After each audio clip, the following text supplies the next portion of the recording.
우에 있는 가정들이 많습니다. 하지만 우에 있는 가정이 이 땅에서 끝까지 가는 경우는 흔치 않습니다.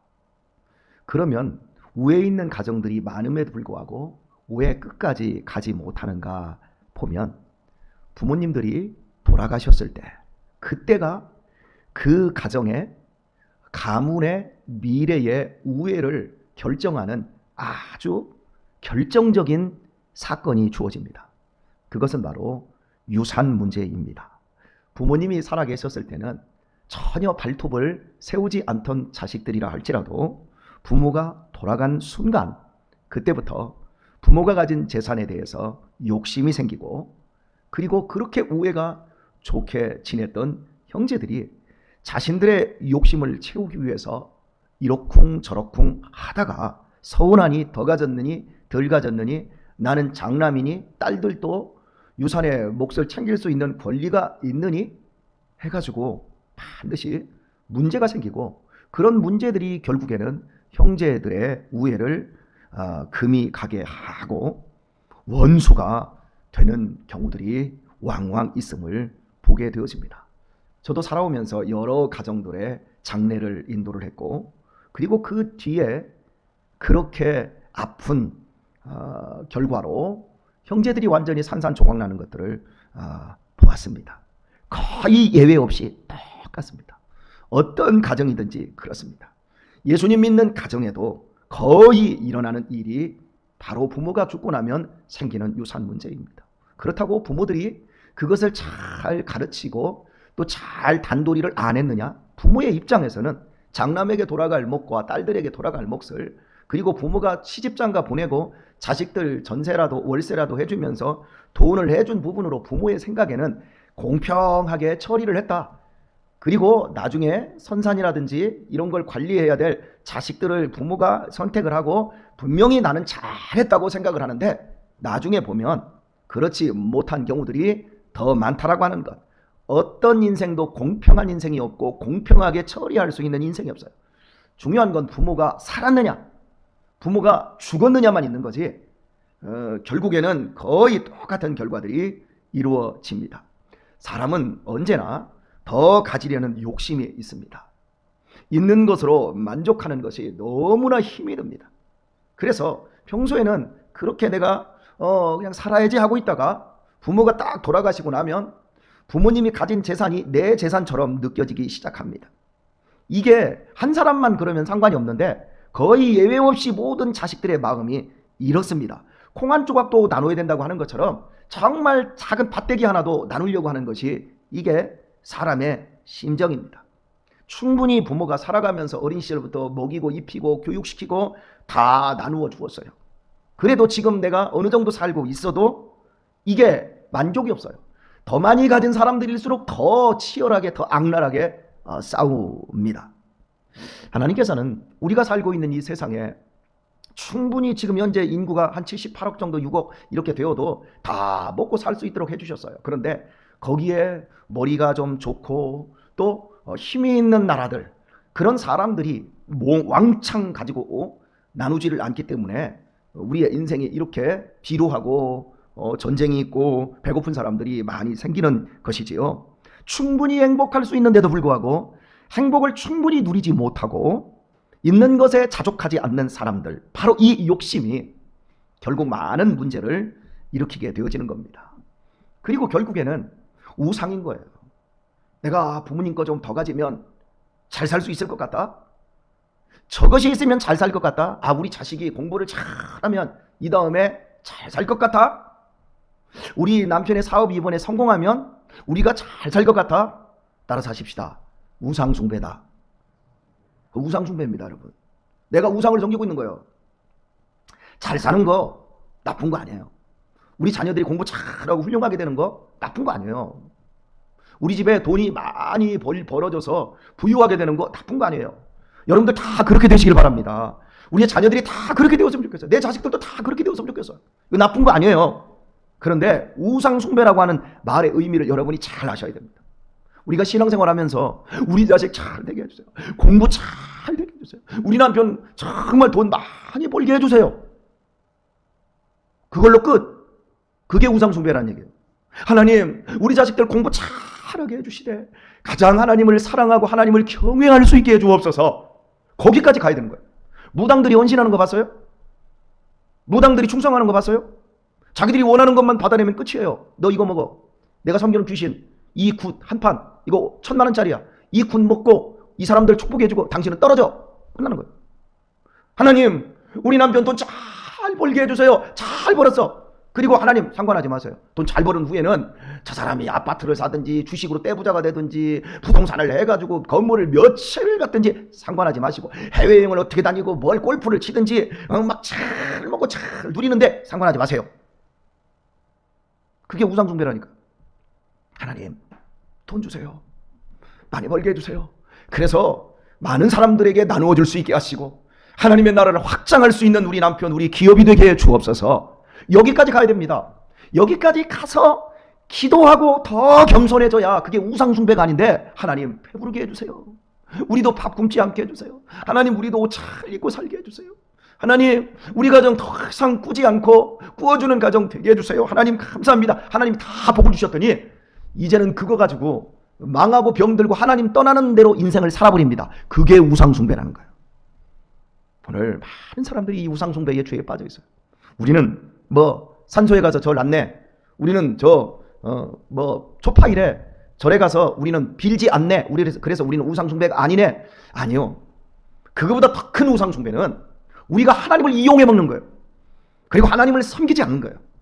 그리고 성공, 쾌락, 세상의 부귀영화, 그런 것들을 우리가 바라볼 때 인격적이지 않은 하나님과의 아무런 관계가 없는 그러한 성공적인 삶이라고 하는 것 그 자체가 우상숭배가 될 수 있는데, 많은 기독교인들 가정 속에서 부모가 죽고 나면 갑자기 돈이 생긴단 말이에요. 그러면 내가 저걸 가질 수 있으면 더 잘 살겠다? 아니요. 더 저거 갖는다고 더 잘 안 살아요. 그럼 어떻게 더 잘 살지요? 하나님을 더 사랑해야 더 잘 삽니다. 아멘이지요? 하나님의 말씀대로 되어야 더 잘 삽니다. 제가 나이가 조금 먹어가면서, 죄송합니다, 아직 한참 나이가 더 먹어야 되는데 자꾸 이 얘기를 하게 되어서요. 근데 제가 희한한 게, 우리 성도님들 가운데 혼내는 성도가 있고 혼내지 않는 성도가 있어요. 어떤 성도가 행복한 성도일까요? 제가 교훈하고 책망하는 성도가 있고요, 그냥 잘한다, 잘해, 그냥 편들어주는 성도가 있어요. 어떤 성도가 행복한 성도일까요? 네? 잘한다고요? 근데 제 솔직한 마음을 말씀드릴게요. 성도들 함부로 책망 못해요. 성도들한테 함부로 듣기 싫은 소리 못해요. 잔소리 못해요. 청년들에게도요, 너 그렇게 하면 안 된다, 못해요. 너 돈 벌지 않냐, 너 11조 똑바로 해라. 제가 그 얘기 한번 했다고 확 틀어져요. 제가 그걸 보면서, 이야, 정말 사람을 책망하는 게 이렇게 힘들구나. 제가요, 책망을 우리 애들한테 할까요, 안 할까요? 우리 집에 애들 말하는 거예요. 제 자식들한테 책망하지요? 혼낼까요, 안 낼까요? 혼내지요? 그걸 한번 생각을 해보세요. 제가 우리 교회에서 혼내는 사람과 혼내지 않는 사람 딱 두 분리로 나눠요. 혼내지 않는 사람이 좋은 것 같은데요, 그건 포기한 거예요. 제가 손 놔버린 거예요. 말 듣지 않는 사람, 들어먹으려고 안 하는 사람, 오히려 말했을 때 미련한 사람을 훈계하지 말라 그러잖아요. 너 싫어하게 된다. 저는 이 관계가 싫어요. 하나님이 나 혼냈으면 좋겠어요. 하나님이 나 사사건건 간섭하면서 내가 우상숭배자가 안 될 수 있도록 하나님 나 지켜주셨으면 좋겠어요. 그래서 애통하는 자가 복이 있고, 그래서요 심령이 가난한 자가 복이 있고요, 의에 줄이고 목마른 자가 복이 있는 거예요. 젊은 시절에 나이가 어렸을 때는 이게 뭔 소리인지를 몰랐어요. 그런데 제가 자식을 직접 키워보면서, 제가 목양의 세월을 한 30년 정도 이렇게 해보면서 느껴지는 게 바로 그거예요. 성도들은 안 혼내면 우리 목사님이 나만 사랑하나 봐. 우리 양심이 다 알아요. 우리 서로 인격적인 관계가 무엇인지를 알아야 돼요. 여러분이 이렇게 생각하셔야 돼요. 내가 분명히 잘못을 했는데 우리 목사님이 왜 지적을 안 하지? 그러면 나 포기했나 봐. 제가 감히 할 수 없는 사람들이 있어요. 그런데 제가 이렇게 얘기해도, 예 목사님 고맙습니다. 어떤 분은 이러더라고요. 목사님 분명히 나한테 뭐라고 할 것 같은데 왜 가만히 계세요? 그러면 듣고 싶어. 그러면 제가 그때는 얘기를 해줘요.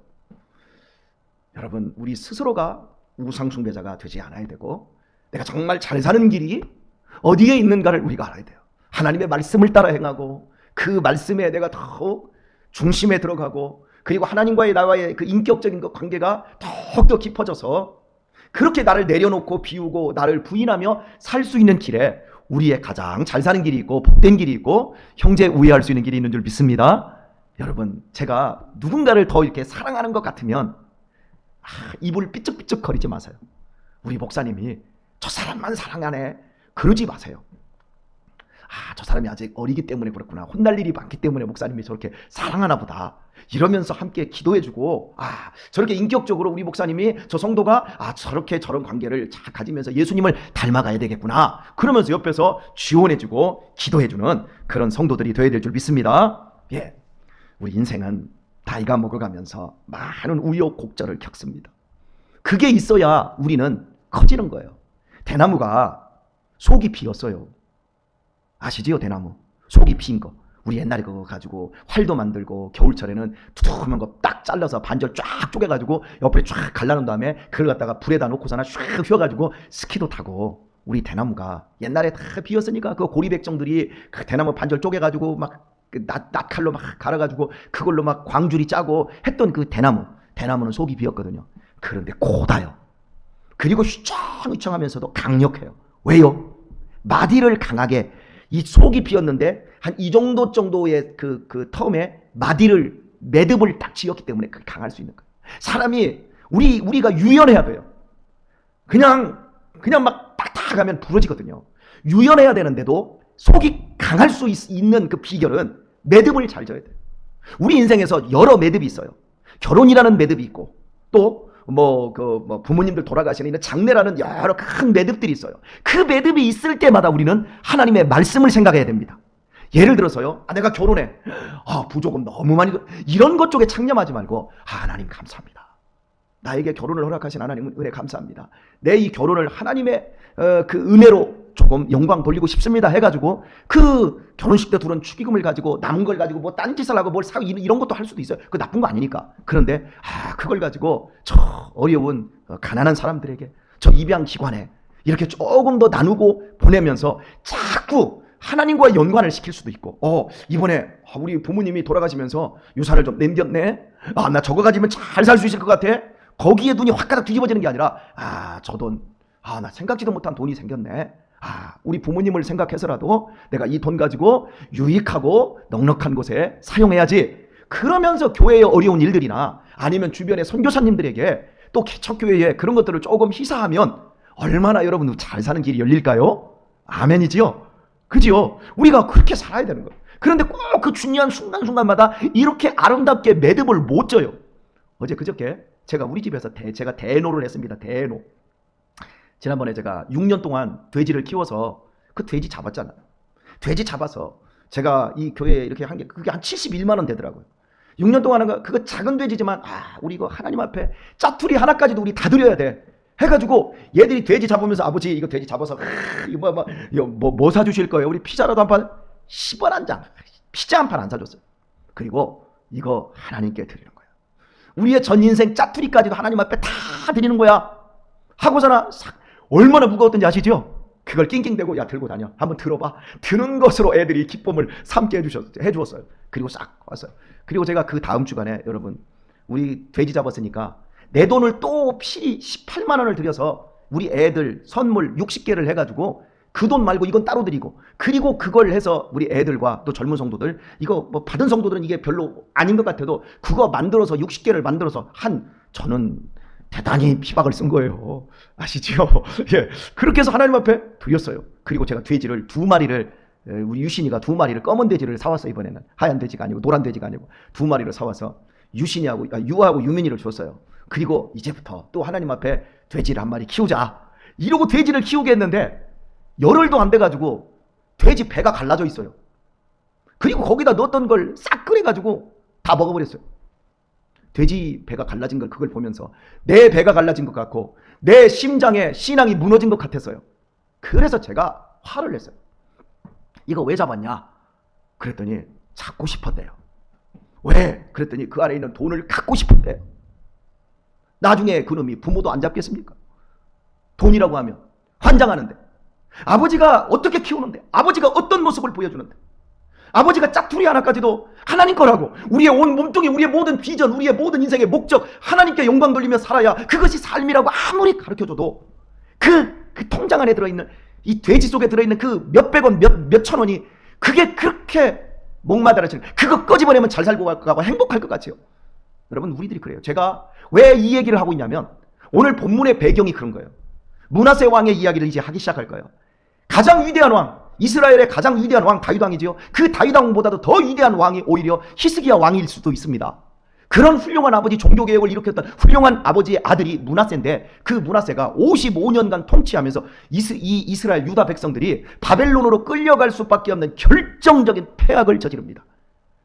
다른 왕들은 처음에는 대부분 다 순한 왕이었고 선한 왕이었어요. 하나님을 섬기겠습니다 이러다가 나중에 중간에 다 변질돼가지고 하나님을 떠나요. 그런데 이놈의 므낫세 왕은 처음부터 나는 하나님 그딴 거 안 섬겨, 우리 아버지의 고지식하고 우리 아버지의 저 유도리 없는 그 신앙 나는 환멸해, 나는 바알을 섬길 거야, 나는 이스타르를 섬길 거야 하고 성전 그 제단 앞에다가 이스타르, 저 아수르의 최대의 신, 하늘의 신, 별의 신을, 그 신전을 세워놓고 거기다가 어린아이들을 죽여가지고 어린아이 인신 제사를 드렸던 인간이 므낫세입니다. 그리고 그 하나님의 극대노로 말미암아 나는 너희들 절대 용서해, 바벨론으로 끌고 가, 이걸 결정적으로 일으켰던 왕이 므낫세 왕. 그 므낫세 왕의 그 당시의 배경을 담고 이사야가 오늘 본문을 얘기해요. 이사야 선지자를 누가 죽였어요? 톱으로 반절 잘라서 죽인 사람이 므낫세 왕입니다. 이제부터 57장에서 그 얘기를 할 거예요. 왜? 뭐 때문에? 욕심 때문에, 우상숭배 때문에, 부모를 거역하고 하나님의 말씀을 우습게 생각하는 사람들의 결과가 과연 무엇인가? 그런데 지금 여기 이 57장은 이 처절한 메시지인데요, 사실은 희망의 메시지를 담고 있어요. 이제 그걸 우리가 쫓아가는데, 므낫세 왕은 55년간 못된 인간으로 살다가 나중에 바벨론으로 포로로 끌려갑니다. 그리고 거기에서 회개합니다. 그리고 구원받았어요. 끝이 해피엔딩이에요. 우리에게 하나님이 주시는 메시지가 뭐예요? 진정한 잘 사는 길은 하나님의 말씀으로 돌아가는 데 있다. 예수 그리스도께로 돌아가는 데 있다. 우리가 55년간 어떤 악한 사람으로 살았다 할지라도 회개하고 예수님께로 돌아가고 말씀으로 돌아가게 되면 하나님이 용서하시고 영생을 허락하여 주신다. 이 강력한 메시지를 57장이 담고 있어요. 이제 그 이야기를 내일부터 본격적으로 시작하겠습니다. 오늘의 말씀을 맺겠습니다. 조심하십시오. 언제나 더 가지려는 욕심이 인간의 관계를 금가게 합니다. 언제나 우리가 신앙생활합니다. 오늘 새벽에 기도하러 나왔습니다. 하나님의 나라와 하나님의 뜻을 보지 못하면 아무리 잘 살아도, 아무리 성공해도, 자식이 잘 돼도 우리는 우상 숭배자밖에 안 됩니다. 그걸 넘으십시오. 인생의 가장 중요한 마디마디, 여기 연세 되신 분들이 계시니까 마지막에 자식들에게 목으로 돌아갈 몫이 혹시 있다면 그 몫을 정확하게 한번 생각해 보십시오. 그리고 하나님의 나라를 위해서 멋있게 매듭을 짓고 가십시오. 아멘 하나도 안 하네. 예, 제가 직접적인 얘기를 너무 노골적으로 하나요? 예, 그게 여러분이 마지막 세상 떠나서 천국문 앞에 섰을 때 가장 행복한 일이 될 것이라고 제가 확신하고 틀림없으니까 말씀드리는 거예요. 제가 욕심 채우기 위해서 하는 게 아니에요. 우리의 인생 마지막, 아무리 형제 우위에 좋은 자식들이 있어도요, 마지막 여러분이 남겨놓은 거 콩 한 조각 가지고도 싸워서 원수 될 겁니다. 아니, 원수 안 됐으면 좋겠습니다. 그러려면 매듭 짓기를 정말 잘해야 된다는 사실. 히스기야가 매듭을 잘 못 지니까 므낫세 같은 아들이 판을 친 거예요. 그 얘기도 앞으로 담아서 할 거예요. 오늘은 너무 매우 현실적인 이야기, 우리의 신앙에 민감한 이야기를 함께 나누었습니다. 오늘 또 하나님의 나라를 확장하며 여러분의 삶의 공간에서 하나님만 섬기는 하나님의 자녀들로, 예수님의 증인들로 멋지게 사시기를 예수님의 이름으로 축원드립니다.